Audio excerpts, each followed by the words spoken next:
All right, the big news is that, one of the biggest news in the video game industry is the release of Donkey Kong Bonanza. It's not Bonanza, it's Bonanza with an A. And if you try to type it into a Google sheet, it'll tell you that you spelled it wrong because it's Bonanza, like banana. Get it? You just did that to me. That's right.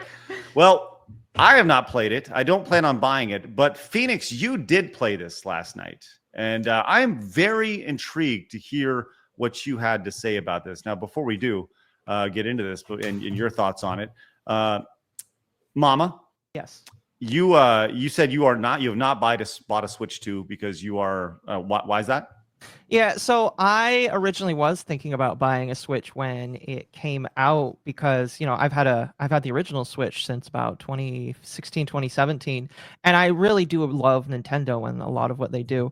However, there's a lot of issues I kind of have with the Switch 2, the bricking of consoles if they think that you're hacking the game key carts, plus the fact that games are going up in price, and I really don't feel like we're seeing quite a lot of improvements. I don't feel comfortable paying $500-$600 for a console and then paying $80, maybe even $90 sometimes for games that won't last that long. So instead, I just emulate using my Steam Deck. Awesome. Love it. Sounds good. Totally justified. I get it. Totally understand it. I am part of the problem. I did not intend on buying a Switch 2, but my wife stumbled upon one at Target, and now we have one. And we use it. So anyways, women be shopping. Women be shopping. That's for it always starts with women shopping, doesn't it? It always does. Like, I'm over here. You're welcome. I'm over here trying to stand on my principles over here, and my wife's like, what would you like? Switch 2? And I'm like, oh yes, I would, because I'm an idiot, All right, so yes. Don't apologize for it in a 10-minute video and it's complete. But just say, you know what, I decided I'm going to buy it. I'm going to make content off of it. Do that. Don't be like some content creators and say, guys, I'm apologizing for buying this. I made multiple videos saying I wouldn't do this, and then I decided to buy it. Don't do that. And I think it'll be just fine. That was Mudahar, right? That was Mudahar. Yes. Yeah. He's like, I'm so sorry. Yeah, it's like, okay. Don't do that. No, look, this has been a long-standing thing on the show. We all understand. Like, everybody here is a hypocrite. Everybody is, right? So just embrace it at a certain point. Okay. Well, anyways, so you played this game for a couple hours last night? About 2 hours, yeah. Yeah. Yep. And I don't know, love to hear your first impressions of this, because I asked you for one word to put in the title, and the word you gave was disappointing, which I was legit shocked. I was shocked to hear that. Yeah, so a lot of people are going to hate me for that, but yeah. So I look, I think it all comes down to what your expectations of the game is. So that I never really saw any of the commercial ads. I was kind of staying away from all that stuff. I was hoping that it was going to be kind of a hybrid between Donkey Kong Country Series and Donkey Kong 64. I knew there was some exploration elements, things like that. By the way, I have your gameplay pulled up if you want to pull it up. Lovely. Okay. My God, that's a handsome gentleman. But anyway, yeah. So I would say if your expectations were not that, then you might love the game. In the chat, I saw about 60% of people say it was boring. It wasn't for them. That could also just be based on my talents. That's also possible. But then there was like 40% that loved it, that this was absolutely up their alley. So again, depends on how you go into it. Craig, you had mentioned that Mario Odyssey is one of your favorite Mario games ever, correct? Yeah, Mario Odyssey is a spectacular game, and probably the best 3D Mario game there is. Okay, so I have a feeling based on that you might really like this game. It's not gonna be groundbreaking. It will never replace Odyssey, but that's what it kind of feels more like. It was more of an exploration with a lot of like mini quests constantly hitting you. See, I wanted to have more of a platforming adventure. I wanted to be more like environmental puzzles, things like that, because there's this mechanic where you can pretty much destroy everything. So I got excited at that, going, oh, okay, so there's going to be some puzzles that involve, manipulating the environment to be able to reach, peak A, whatever. And it wasn't, at least in the first 2 hours. It could very well be that maybe it opens up and it's a different game. I don't know. But for my first 2 hours, I would say I was disappointed based on how I went into it. I think you'd give it a 75 to 80%, Craig. You think so?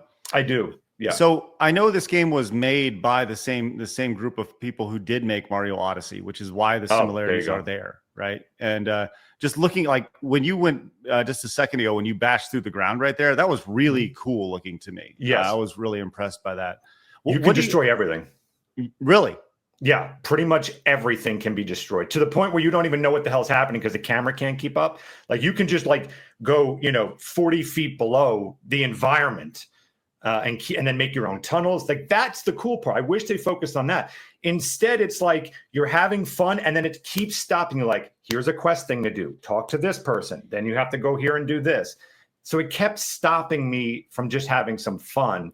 But if you're into that, if you're into kind of, checking off things to do. Someone had mentioned in the chat that it was almost like an OCD simulator because a lot of things to collect. You can, you almost want to like break everything around you. But if you just want straight, more platforming kind of gameplay, you're not going to find it, at least at the first 2 hours. Well, Donkey Kong 64 is kind of has the MO of being one of the biggest collectathons ever. Right. Mm-hmm. So there's that. Mm-hmm. I'm look at that guy. Look at him go. That's great. For me, the color scheme in this is really weird. Did you kind of adapt to it? I mean, like when you look at the colors of this, it has that I hate to use the phrase like marathon kind of color palette where everything is we kind of talked about this. It's got a vivid filter on it. Yeah, like the grass is a bright, vibrant color. Everything else is gray, as you can see. So you tell me you can just like bust on through that whole thing, huh? Yeah, not only could you break through those rocks that you just saw, but you could also go down. Like, so you could start pounding the ground. Boy, that's going to get clipped right there. There you go. You can break through the ground below. And I love that element. That's an amazing element. It's just constantly, I'm telling you, it's like 1 minute play loop, stop, talk to this person, go to this goal. 1 minute of fun, stop, repeat. Now, again, look, I didn't even get to the part where you meet the girl yet, the other protagonist in the game. So the game may be exactly what I'm hoping for, but as far as the first 2 hours, it wasn't the best experience for me.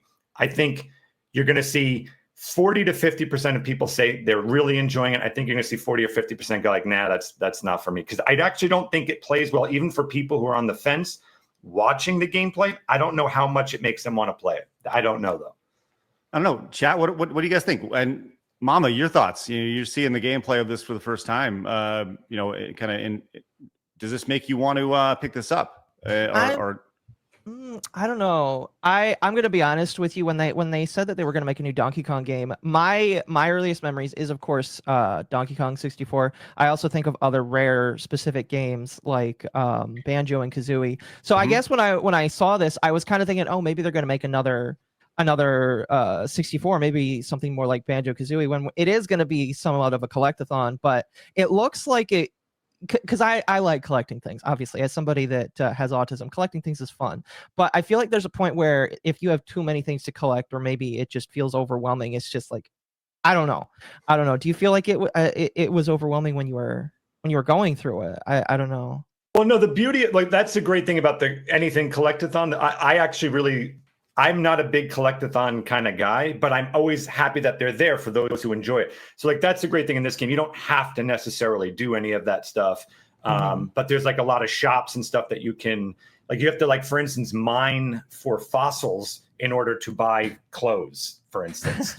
Okay. So they do reward you. And so then all of the fashion items do give you perks. For instance, if there's one that like helps you swim better and things like that. So they did a fairly good job. Again, I'm really early in the game, but they did a fairly good job of not only giving you collectibles, but rewarding you for that. That it wasn't just aimless, okay, I got 10 of these bugs and then that's it. You can actually trade them in and do stuff with them. I actually have a question for you, Phoenix, about that. So when this game was advertised, they were basically advertising about how much you could customize Donkey Kong, all like different colors and everything like that. Did you bother doing that? Did that annoy you? Did you completely ignore it? So again, it really depends on whoever is hosting their show doing it. So I like to just my whenever I'm doing a show, it's just more for fun for the chat. So I'm just trying to show you as much gameplay as possible. I'm not, spending an hour in one area trying to get every single thing. So no, I was just able to get a couple of clothes here and there. But yes, you can totally customize a ton of stuff. There's a whole wardrobe area that you can change the color of your fur and the clothes and stuff like that. Like I said, I think this is going to be polarizing. I don't think you're going to see. I would expect you're seeing a lot of like 75 scores to like 85. It's in that range is what I think you're going to see. Well, it's been reviewed very, very well, right? Okay. So far, lots of hundreds, nines out of 10s, things like that. Yeah. Some say it's the best platforming game ever. I've read that, which is crazy. Now, one also thing, you talked about the destruction of this. I saw this being passed around just a little bit ago. Says the destruction in Donkey Kong Country is incredible. You can end up in some crazy places. So here's an example of this.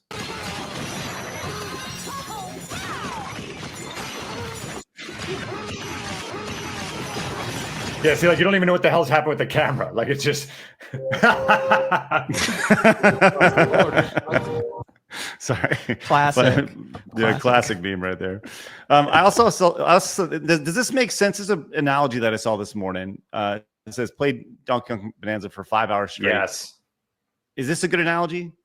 Where it's the Breath of the Wild, Mario Odyssey, Kirby, and ultimately the biggest thing is Hulk. I don't get the Kirby just yet. Mario Odyssey 100%. Zelda. I would actually argue, I think they lifted Tears of the Kingdom environment and actually just inserted it. I was playing and going like, okay, that's just Tears of the Kingdom. Hulk and 100%. So Hulk, that game, which is actually underrated, it was a big to-do back in the day because it had destructible environments and you could go around destroying things and then kind of using those as weapons. You could break some rock and use that as weapons. So I don't get the Kirby just yet, but the other three, 100%. You're mute. Totally, Craig. For me personally, sorry, I was talking to myself. I do feel like this is a game that I will play, and honestly, I'll probably love it. I do think you will. When I get into playing it, and my kid will love it. If you're combining all these games into one, I'm totally. That sounds like if someone's like, "Look, we're going to take Zelda and combine it with Mario Odyssey and combine it with just." Yeah, I understand the Kirby reference because you can become like an ostrich, and there's like power ups and stuff in this game. Okay. But the biggest thing is like Hulk, the Incredible Hulk, right? Ultimate Destruction. If you were to give me this value prop and say it's each one of these games, I'm going to turn it into a singular game, I'd be like, yep, I'm on board. Totally on board. Yeah. So. Now, you are not the only person who's been playing this game, Phoenix. Okay. I don't know if you know that or not. I thought it was the only one with the only copy. That's what I thought. But all right. Well, this has happened, and I got to be honest. This is amazing. Please share my screen real quick. A friend of the show, Blabs, also played this game. What Blabs? Friend of the show. Yeah. Why not? So here we are. I was shocked. We're only going to watch about 90 seconds of this. I mean, I'm absolutely amazed by this. Let's check this out. His experience. Darkside. Mama Akko, do you know Darkside, Phil? Very well. I've done a lot of research into him. I know him as one of the oldest locales on the internet, so I'm very well versed in his lore. Okay. Well, let's see his experience with Donkey Kong Bonanza. Again, please support the stream. All right, let's do it. Let's go. Hello, everyone, and welcome back. It is time for more Donkey Kong Bonanza. We are about to do, what are they calling it? When you find yourself going straight, use Y to... Phoenix, just for reference, this is the tutorial, correct? Is that the tutorial? I don't know. I don't think so. I think this is sort of like you start off in the mine area. Okay, because it says like it's telling you how to play the game. Yeah. Oh, it's constantly giving you hints. It's constantly giving you hints. All right, here we go. Accelerate. So the fact he's even got the girl says he's probably fun. Okay, when you find yourself going straight, use Y to accelerate. Here we go. Huh?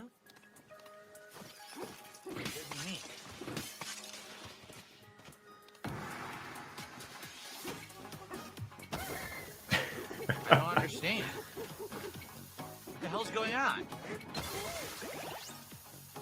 What?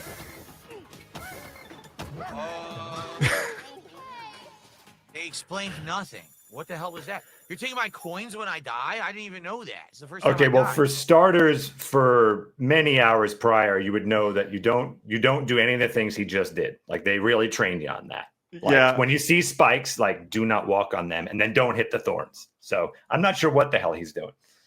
By the way, this is 8 minutes later. He's still trying to figure it out. So that's the whole idea of Phil over here. They gave me 2 bananas, but there's no way to stop your momentum, and you just die anyway. Anyway, so it's classic Phil. Absolutely classic Phil here. Love everything about it. So way to go there, Phil. Way to go there, Phoenix. Congratulations on diving into a little bit of Donkey Kong Bonanza. Maybe we'll get into that another time. Yeah. That'd be Can fun. I just say, this man was pretty decent at fighting games when his internet presence started. This man, and I'm not going to say like he was a first placer, but he consistently went to fighting games events and did a lot more decent than I would say a lot of other people would. So I'm like bewildered that he is still this bad at video games right now. It's just like, Maybe he does it on purpose. some Yeah, people maybe. think that. I'm willing to believe that he's doing it on purpose just to get attention. I can believe that for sure. Is he playing 4D chess with everybody? Is I Phil don't think playing he's 4D capable chess? of 4D chess. I don't think he can play chess, period. I mean, I don't know. Just maybe. He's playing 4D checkers with everybody? Yes, maybe. Shoots and ladders, yes. Oh my God. Are you tired of all the nonsense? Yeah, you are. Hit the subscribe button right here and join us.